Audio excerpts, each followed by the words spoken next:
நல்லா எப்படி இருக்கீங்க? உலகம் முழுக்க இருக்கிற மாணவர்களை 3 கேட்டகரி பண்ணலாம். ஃபர்ஸ்ட் நம்பர் 1ல இருக்கிறது யார் பார்த்தீங்கன்னா, டாப் மார்க் ஸ்கோரர்ஸ். இவங்க யாருன்னா 97, 98 மார்க்ஸ் எடுப்பாங்க. எல்லா அவார்டும் வின் பண்ணுவாங்க.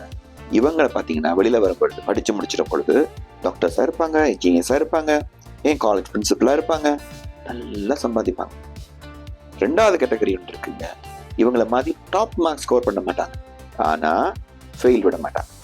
இவங்க கிட்ட தான் எக்ஸ்ட்ரா ஆர்டினரி டேலண்ட் நிறையவே இருக்கும்.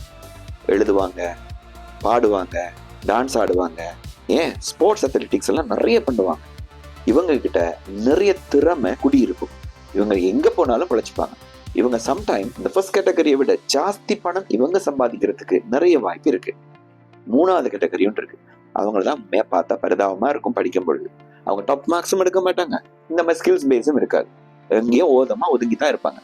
ஆனா உங்களுக்கு ஒன்று தெரியுமா, இந்த 2 கேட்டகரி முதல் சொன்னேன் இல்லையா, அவங்களுக்கு சம்பளம் போட்டு கொடுக்கக்கூடிய முதலாளியா இவங்க நிறைய இடத்துல இருக்கிறாங்க. உதாரணத்துக்கு என் நண்பர் பிருத்விராஜன் இந்த கேட்டகரிக்கு நான் எப்பவுமே நினைச்சு பார்ப்பேன். அதாவது என்டர்பிரனரா இவங்க மாறிடுவாங்க. ஸோ இந்த உலகத்துல இருக்கிற குழந்தைகள் வீணா போயிடும் யாரும் பேரண்ட்ஸ் கவலைப்படாதீங்க.